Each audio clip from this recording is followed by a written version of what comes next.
La liberté commence où l'ignorance finit. Je ne sais pas si cette phrase vous parle. Bonsoir à tous. C'est une phrase de Victor Hugo. Donc je la répète, la liberté commence là où l'ignorance finit. Donc je pense qu'elle parle d'elle-même. Alors j'ai titré aujourd'hui donc Pardon, c'est à vous ce corps. Je trouvais ça amusant à titrer comme ça, parce qu'on va parler donc de la liberté et on va parler de nous-mêmes, c'est-à-dire de notre corps en fait. Je vais commencer par un petit exemple qui peut être un exemple de la vie de tous les jours, malheureusement pour certaines personnes qui ont des animaux de compagnie. Imaginez, et ça m'est arrivé à une époque d'ailleurs, les moments fatidiques où on doit prendre parfois une décision. Imaginez un instant, votre animal de compagnie est mal en point, vous allez chez le vétérinaire et malheureusement le vétérinaire vous dit écoutez, malheureusement là, ces dernières heures, je donne un conseil, il faudrait peut-être le piquer. Voilà. En général, qu'est-ce qui se passe? En général, il vous laisse le choix pour prendre la décision, peut-être en famille, et de dire bon, alors qu'est-ce qu'on fait? Est-ce qu'on le maintient, etc. Alors évidemment, là, on pourrait se dire oui, mais l'animal, c'est quand même son corps, ça lui appartient. Malheureusement, effectivement, on est dans un monde où, on va décider pour l'animal parce que l'animal ne peut pas vous dire, voilà, moi je veux rester, je veux pas rester, en quelque sorte. Et donc c'est vous, en général, qui prenez la décision. Ce n'est pas le vétérinaire, on est bien d'accord. Maintenant, imaginez autre question, autre cas de figure. Quelqu'un de la famille, enfin je ne sais pas, imaginez l'arrière-grand-père ou le grand-père, je ne sais pas, a une grave maladie et puis à l'hôpital, en général, on vous fait signer un papier éventuellement pour vous dire si, par exemple, vous acceptez, par exemple, qu'on donne le corps à la science. C'est quelque chose qui se fait. C'est la même chose. En général, on vous fait signer, normalement, donc un document pour vous dire, voilà, est-ce que vous acceptez, etc. Et donc c'est pareil, c'est un choix douloureux, c'est un cas de conscience difficile. Pourquoi? Parce que quelque part, peut-être que le grand-père ou l'arrière-grand-père, lui, ne peut pas décider lui-même, ou alors peut-être que s'il peut, on lui demande à lui, mais s'il ne peut pas, imaginons qu'il soit dans vraiment un état qui fait qu'il ne peut pas répondre, et bien souvent la question est posée à la famille pour dire voilà, etc. Et donc c'est en général, voilà, ça nous revient à nous dans la famille de prendre la décision. Donc tout ça, évidemment, c'est pas gai, tout ce que je suis en train de vous dire là.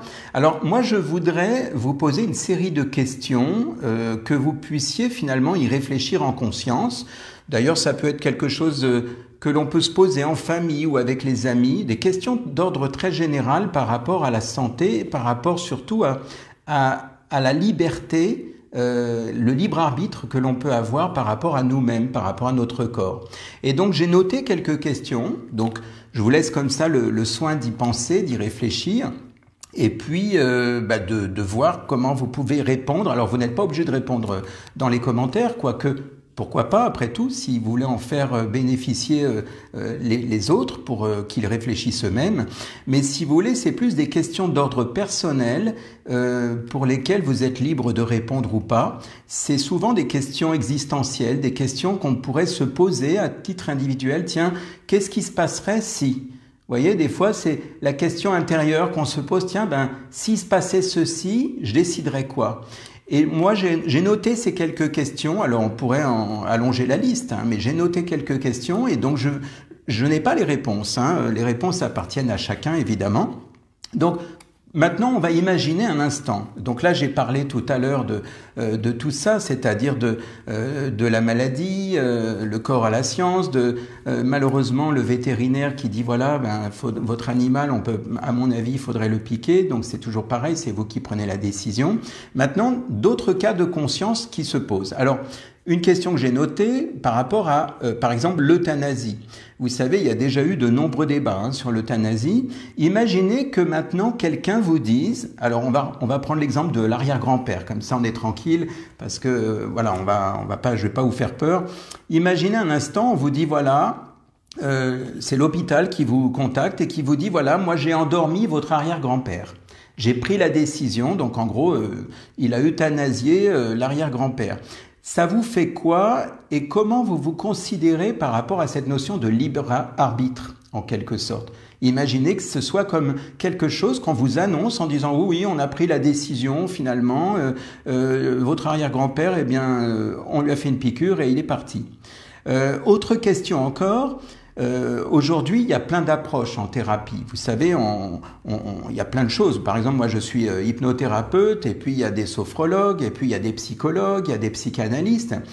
Imaginez qu'on vous dise, vous n'avez pas le choix, vous devez faire des séances d'hypnose, sinon on vous jette en prison. Ça peut faire sourire, hein, mais imaginez, c'est des questions comme ça que je me suis posées. Imaginons qu'on vous enlève vraiment cette liberté de choisir, et on vous dise, c'est soit vous faites une séance d'hypnose, soit on vous jette en prison.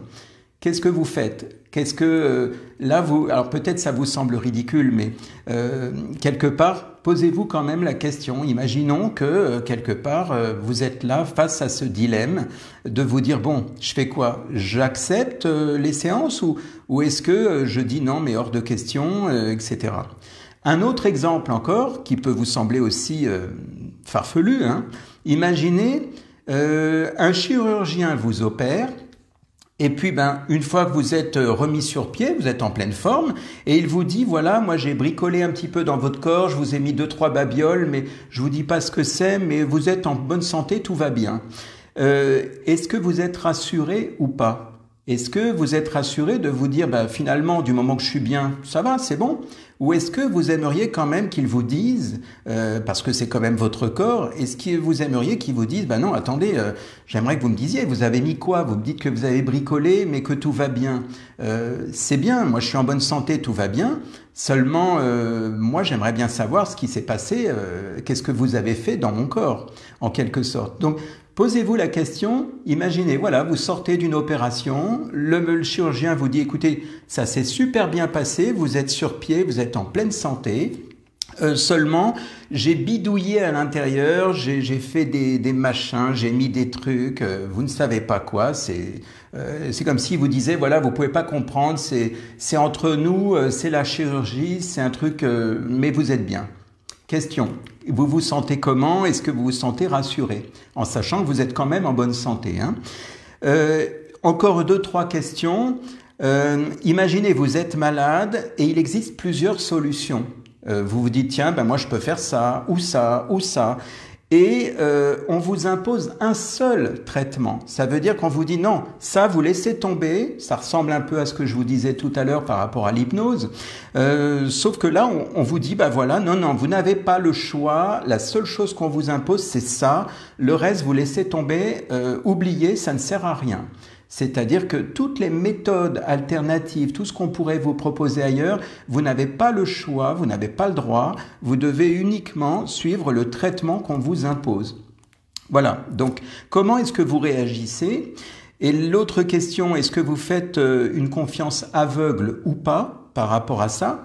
Est-ce que vous vous sentez encore libre en quelque sorte de vous dire oui, mais mon médecin m'a dit que de toute façon il fallait que je laisse tomber tout le reste et je n'ai pas le choix, je dois prendre ça et ça va me mettre sur pied.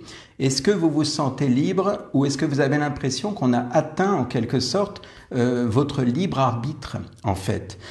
Et puis est-ce que vous êtes du genre à vous dire de toute façon tant que ça marche, tant que je suis en pleine santé, je sais pas ce qu'il a fait, un peu comme le chirurgien tout à l'heure.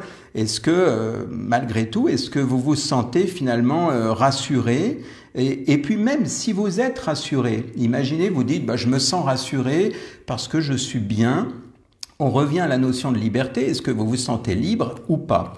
Voilà donc les quelques questions que j'avais notées. Alors, encore une fois, je vous l'accorde, ça paraît peut-être utopique, farfelu, ça peut vous faire sourire, mais rappelez-vous de la citation de Victor Hugo que je vous ai donnée au début. Je vous disais donc la liberté commence là où l'ignorance finit.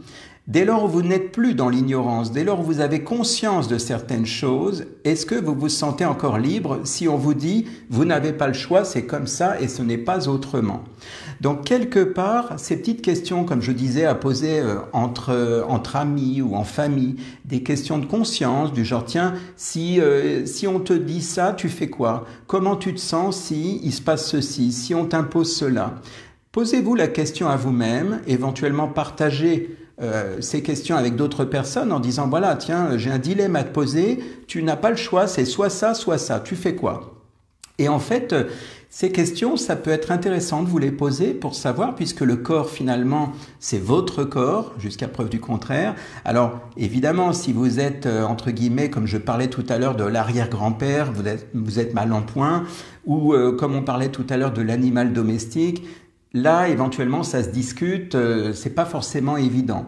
Mais maintenant, parce qu'on pourrait se dire, oui, mais le pauvre animal, je veux peut-être le maintenir en vie, mais peut-être qu'il souffre. Donc, c'est un cas de conscience. C'est vrai que c'est une question à se poser. Moi-même, à une époque, par rapport à un animal de compagnie, je m'étais posé la question, parce que je me disais, mais de quel droit je vais retirer la vie à cet animal, en fait?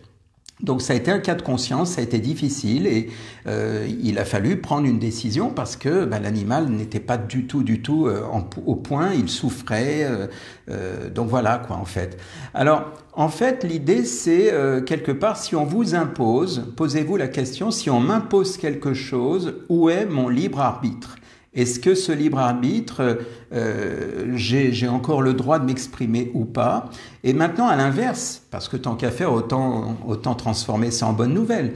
À l'inverse, imaginez maintenant que l'on vous donne plusieurs conseils. On vous dise, voilà, moi, franchement, je serai vous, je suis un professionnel. Moi, je vous conseille soit ça ou ça. Maintenant, vous faites ce que vous voulez. Est-ce que là, pour le coup, quand vous avez des conseils, mais vous avez le choix que vous voulez, est-ce que là, vous vous sentez libre? Est-ce que pour vous, c'est mieux de vous dire, oui, mais je fais confiance, je suis encadré, les gens y connaissent, c'est eux les professionnels, est-ce que c'est mieux ça? Ou est-ce que c'est mieux de vous dire, bon, les professionnels m'ont donné des conseils, mais quelque part, c'est moi qui prends ma décision, c'est moi qui choisis. Donc, posez-vous cette question parce que là, il s'agit évidemment de votre santé, de votre équilibre, de votre corps même, j'allais dire. Et la même chose, hein, donc on vous propose, mais vous choisissez. Est-ce que dans ce cas, c'est ce que je disais, est-ce que dans ce cas, vous vous sentez vraiment libre ou pas?